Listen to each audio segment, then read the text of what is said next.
Okay, today I'd like to talk with everyone a little bit about vessel services and how we can better understand and meet customer expectations.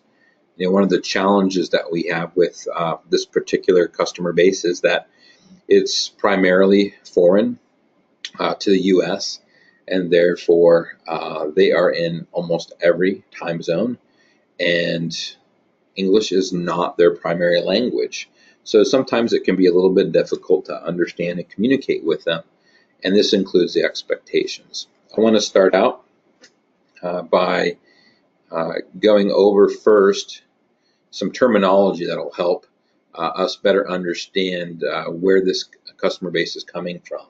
And first of all, we have to kind of understand when they call into our command center, they're going to use certain terminology that might be a bit foreign or outside of the norm for us in our conversational day-to-day lives. And directionally, they may talk about a spill or discharge, and they'll directionally tell you it's off or on the starboard bow, or it's a beam on the port side, or a stern on the port quarter.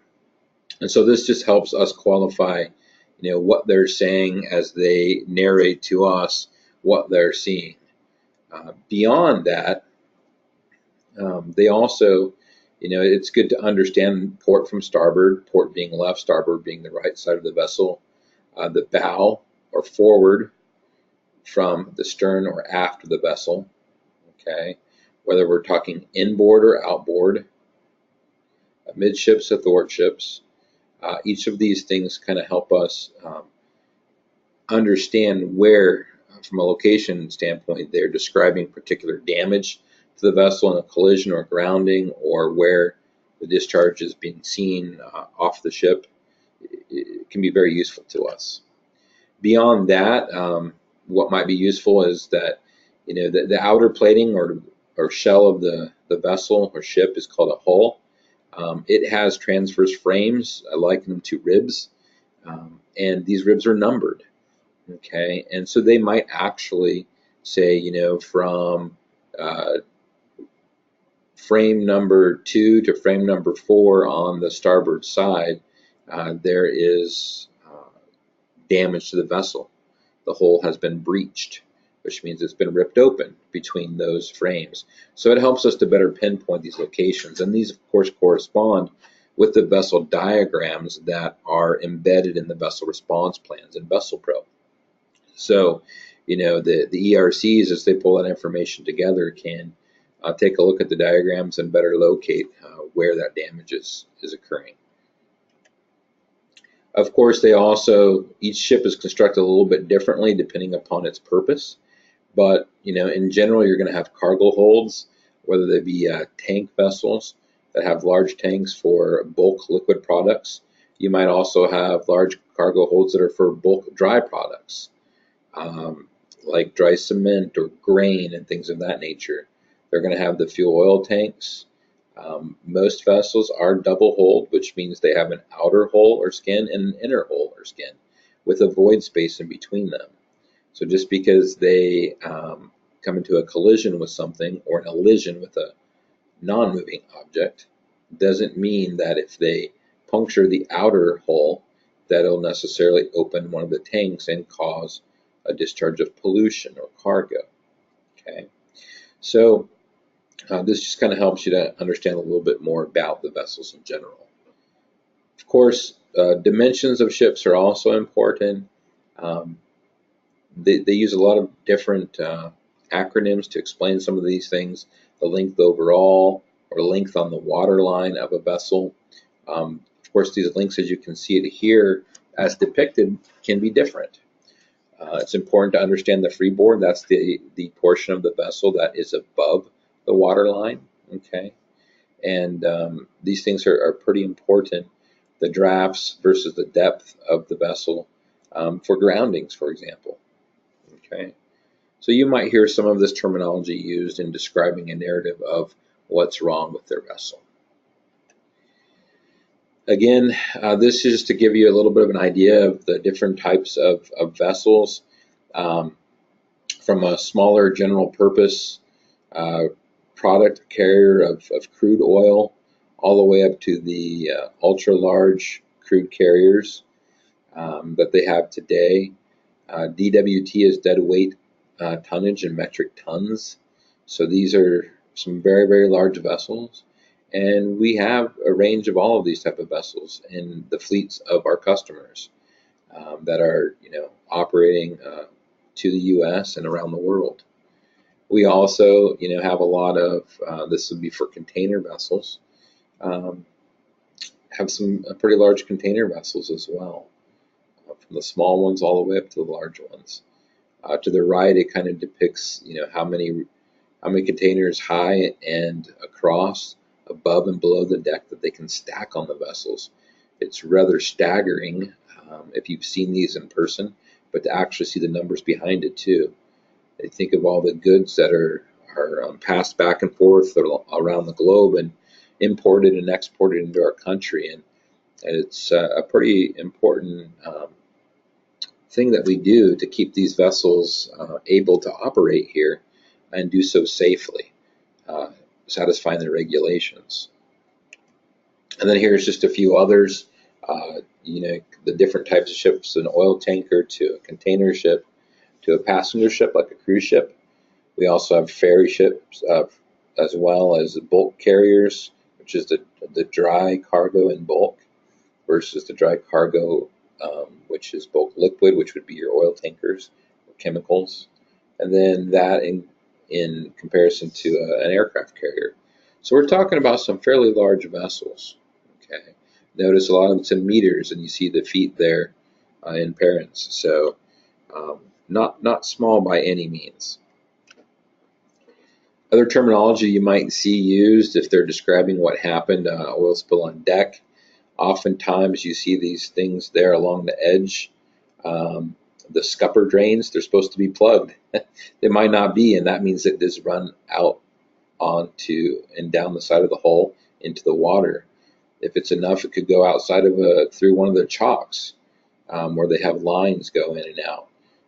Sometimes they have open sides on the side of a vessel.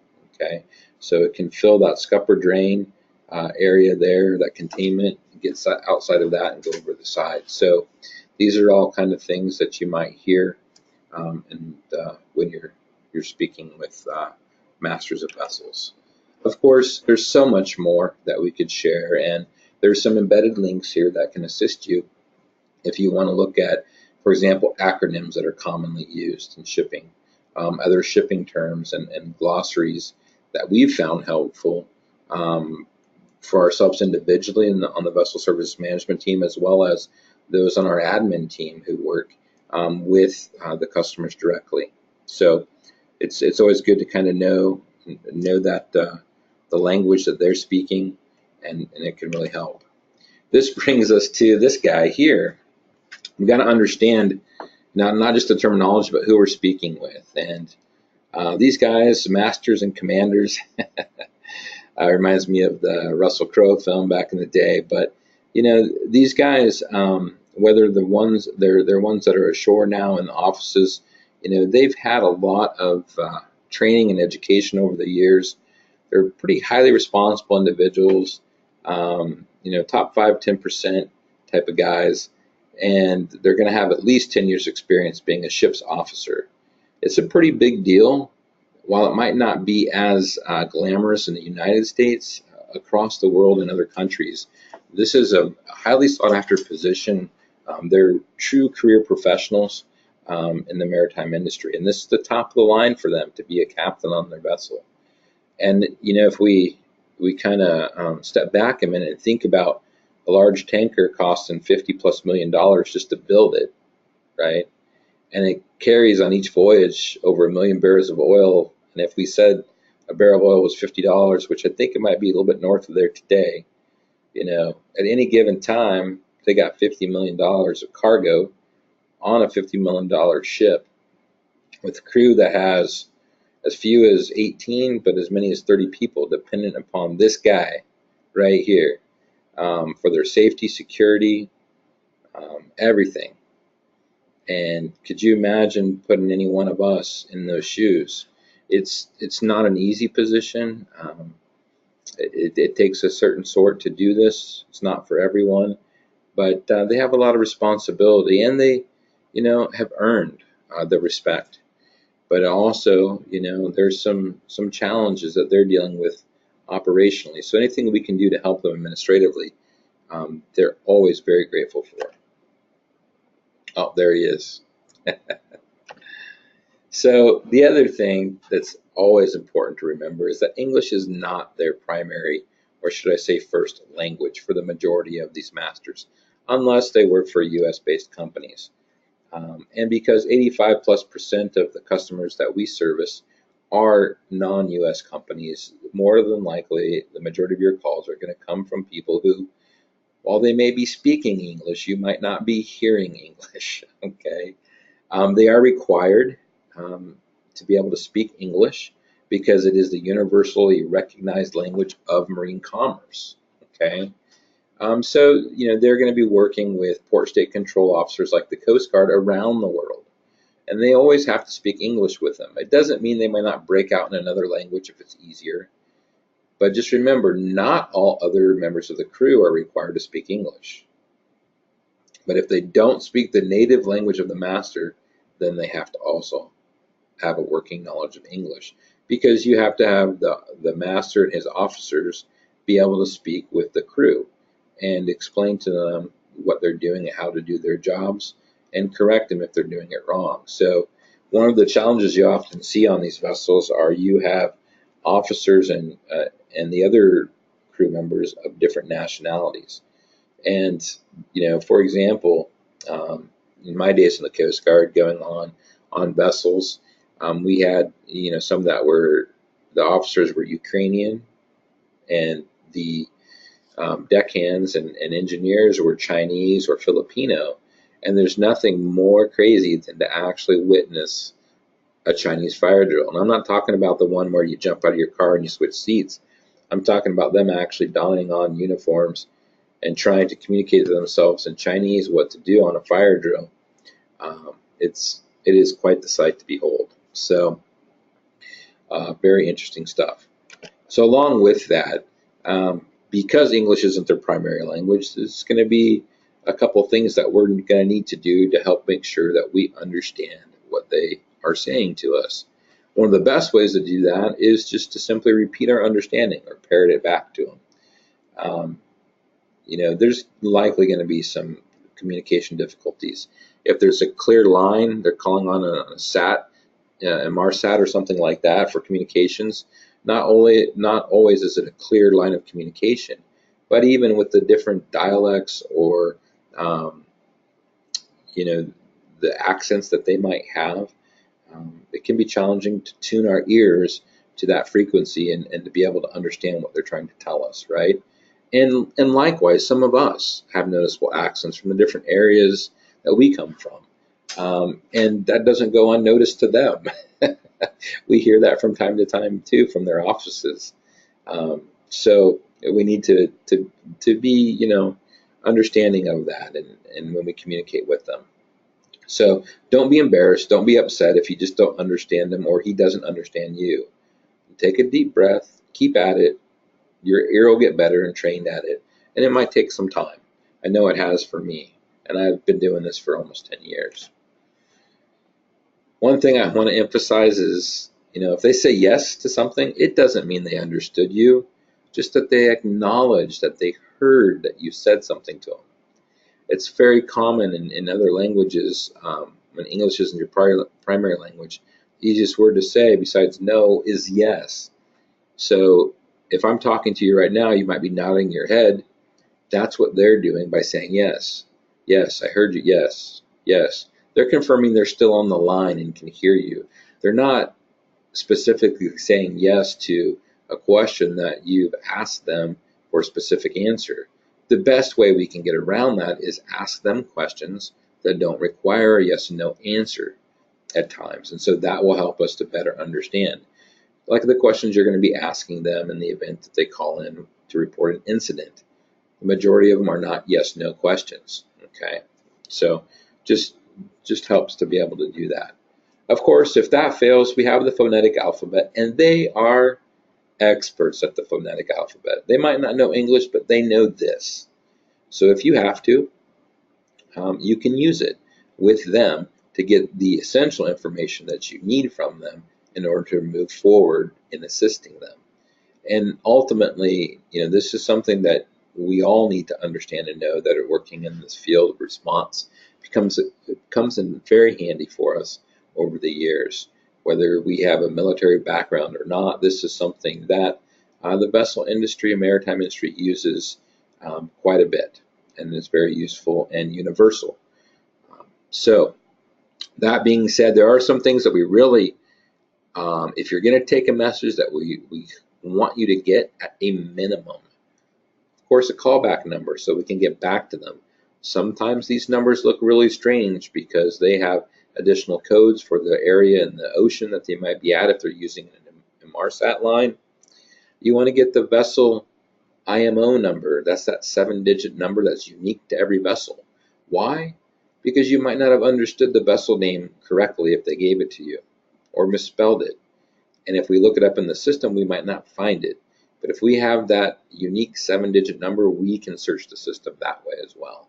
And that's more of a fail-safe because no other vessel is going to have that same number. Of course, we want you to get the purpose of the call. We want to know why they called, how we can help them. Okay, what are they looking for? That helps us prepare for the return call, right?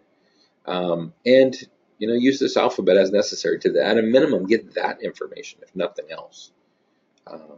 Especially if you have a static line or some real challenges in understanding them.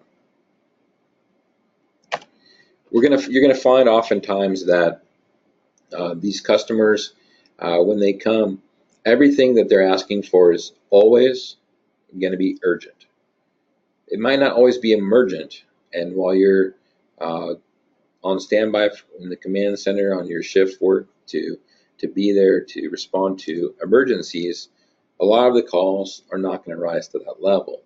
But that doesn't mean that they don't have some level of urgency. Oftentimes with the market a bit depressed right now for shipping, and it has been for 10 plus years, vessels will load a cargo or partial cargo, and they'll be waiting just offshore, waiting for orders to where they're going to go next, where they're going to load some more, or where they're going to offload the partial cargo that they have.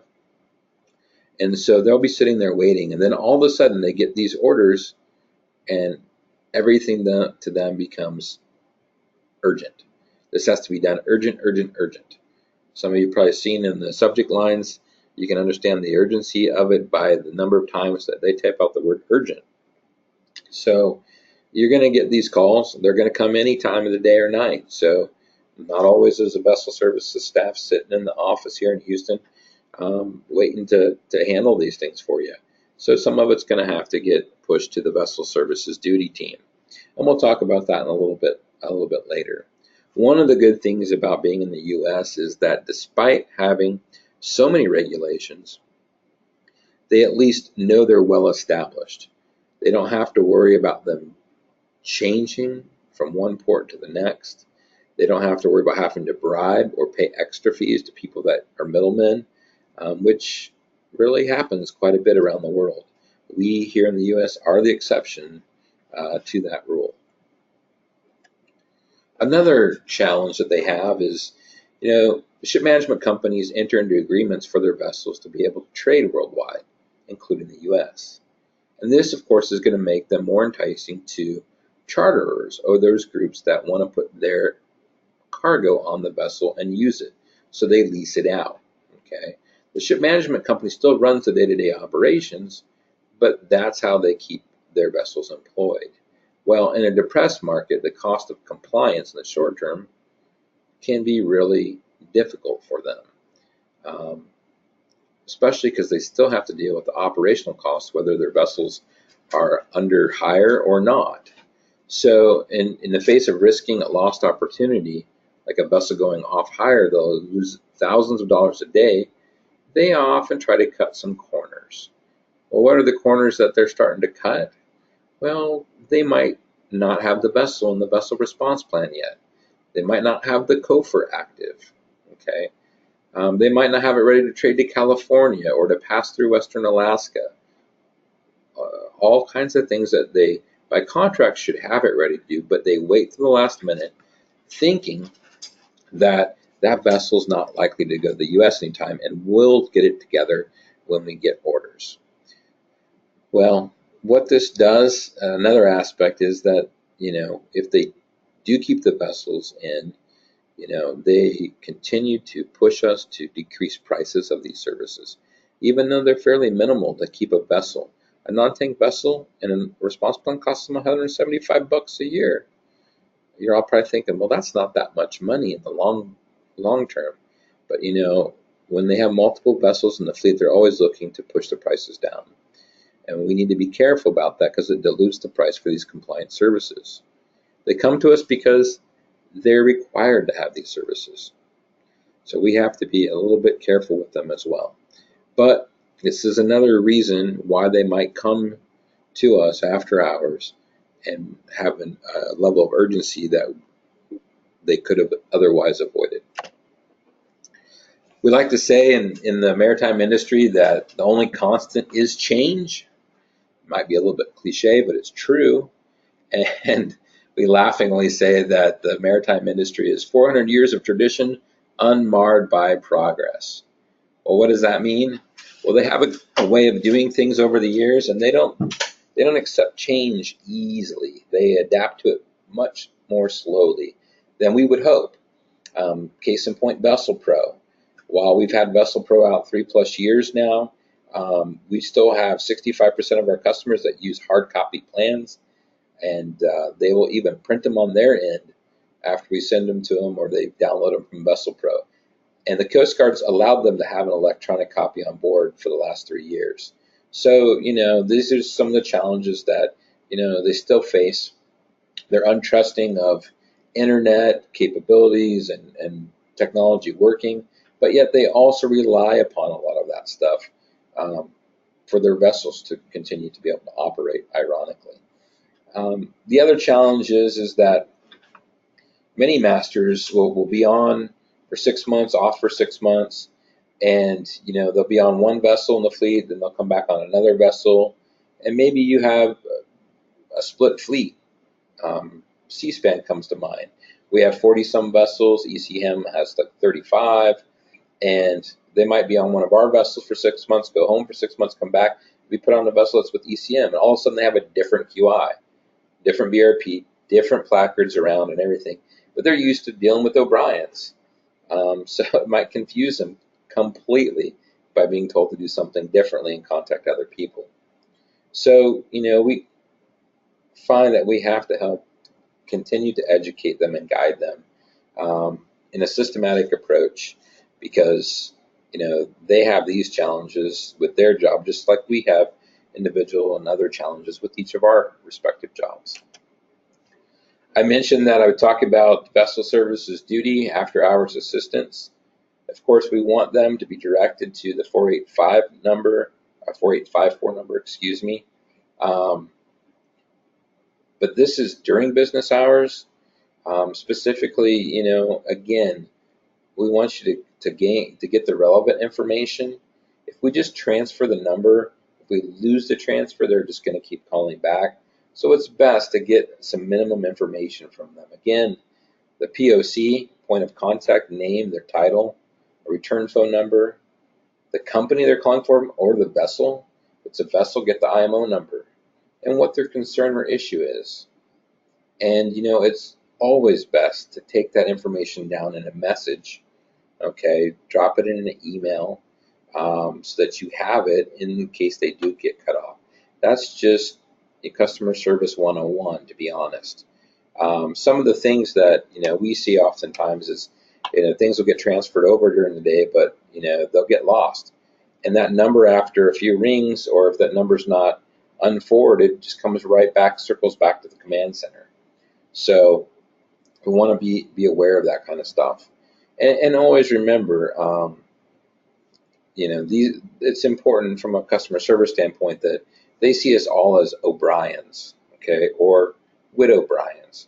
They don't think of us as the command center or the vessels team or accounting or IT, or how we categorize ourselves internally. Okay. Now, after-hour assistance is a little bit different. The phone numbers are forwarded to you guys in the command center after our normal business hours. So you're going to receive calls directed perhaps to any one of the people here on the team. But that being said, all calls should be directed to the vessel services person on call. We don't want to be calling other members of the staff, even if you have some of their personal numbers, okay? And we're not to give out those other staff members' phone numbers because it would be a breach of their right to privacy. However, you can give out, again, I confirm, you can give out the telephone numbers for those on call. The majority of our customers have them anyway because they have our business cards, okay?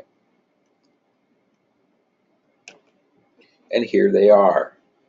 Mr. Tom Millett, our planning director, is up first on the list, then Kate Kelly, then Dave Alcantara, and then myself.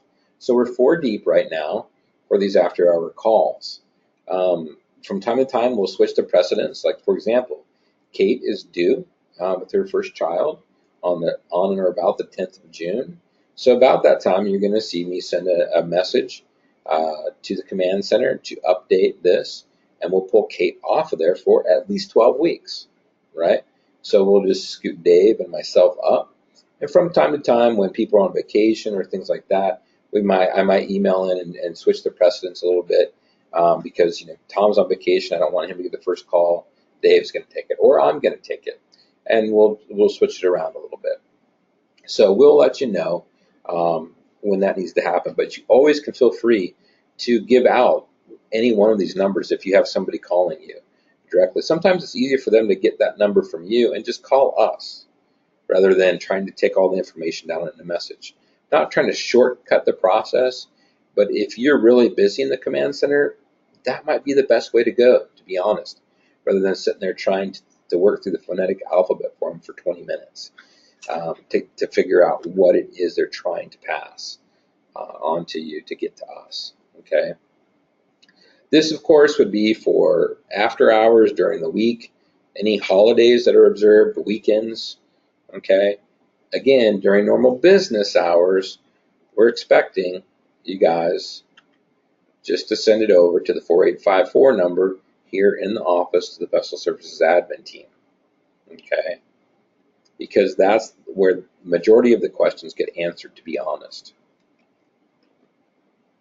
And if not, they'll escalate it up to Kate or myself or Dave and or Tom. Okay. So again, email. Before I jump into email, I do have on here, and I want to point this out, without delay, please send the same brief message via email to inquiry@widowbryans.com with the information that you would take on the message if it's an after hours call, okay? This helps us because sometimes it's hard to catch all the information via phone. And if you've captured it, which we hope you have, the POC name and title, return phone number, company name, or vessel name and IMO number, and the concern, that helps us start to research to assist them more quickly. Okay, so it's about customer service. It's not about us trying to ask you to do something more. So if we look at it that way, it makes a bit of sense. That way we're not all duplicating each other's efforts. Now, I would say that we've had this happen a few times where an email only is sent to us for after hours assistance, and that's not going to work, nor is just a phone call. What we really need to do is make the phone call and send the follow-up message, both, okay? I can tell you right now, as being an after-hours person for 10 years, you send me an email, it's not going to wake me up. I need the phone call to wake me up, but I might not be fully awake, so the email helps me to understand, okay, what needs to be done so that I can get my mind right, get my computer booted up, and reach out to the customer and take care of the issue, okay? And a lot of times we push them off to the next day, but they at least need a call back from us and understand that we're, on it for them, okay? So please, if you remember nothing else, remember that. And just know, All of our duty personnel are on that email distribution group, inquiry@widowbryans.com, so you can use that for everything. And even Mike is on that one. So, we're going to see it if you send it there. There's no need for you to send it anything to any other distribution group. That's the one thing you need to remember there as far as emails. So on to emails. We've changed email addresses over the years, even dating back to 2006. We have some that have some old domains that you might not have ever seen, but that are out there still. The majority of those have been forwarded and still work. There's a few that we've cut off and they've passed their lifespan here, and people don't use them very much anymore. But one thing you want to understand, because we've seen before where ERCs or watch standards are correcting masters and stuff on email addresses, and before you jump into that hornet's nest, you want to just be aware that in their plan, the only one that they have there for the command center is the top one, commandcenter@widowbryans.com, the one that's bolded. They don't have any other address. They don't have ccenter@widowbryans.com or at o'briensrm.com. Those are not in their plan, okay? That's the only one that is. Now, that being said, we got smart a few years back, and people like to spell command center differently. We have some aliases that are operational that if they use them, they'll forward it to command center@widowbryans.com. That's what those other three addresses are. Okay, we don't functionally use them, but they're internal forwards for people who can't seem to get it right, so that their messages still get through to us. And as you all know, you use ccenter at o'briensrm or widowbryans.com a lot more. My understanding is that the o'briensgroup.com and the oopsusa.com domains, are not operational anymore, but the O'Brien's RM ones are. Okay, so if they use an O'Brien's RM one, it'll still get through to us. Okay, but they all know that our domain is with O'Brien's. As we partner with our customers for effective communications, and a lot of what we've talked about today has to deal with that, we need to really understand that there's only one address, again, the command center at o'briens.com, that we need to be using for this with them. And it's for correspondence relating to oil spills or other emergencies and exercises. Okay? And for you guys, you need to use the inquiry one. But there's a few other ones that we have out there for specific issues that the customers will use as well, be it COFR, Canada, Alaska, vessel boardings, VGP for vessel general permit, or even the QI exercise, which is an electronic alternative that they can do instead of calling the command center. Okay, we have it there, and an auto response goes out to them that they can use to document if they choose to do it that way. But we still recommend they do a voice call to the command center. But not all of them do that. And I have specifically access to that inbox for QI exercise, so I can monitor it if I need to. Okay. But I know sometimes they probably send directly to the command center and ask you to confirm receipt and stuff, which isn't required. Because in the message they'll say, I spoke with so-and-so on the phone, and here's a follow-up message. Well, that's in essence conducting two QI notifications, one via email and one via voice. What they're trying to do is supplement what they're doing by having some kind of piece of paper from us that states that they did it when they don't even need that. So we try to explain these things to them, and some, understand it better than others. All right, I'm going to take a little break, and when we come back, we're going to talk about some other topics that are pretty important for us to review.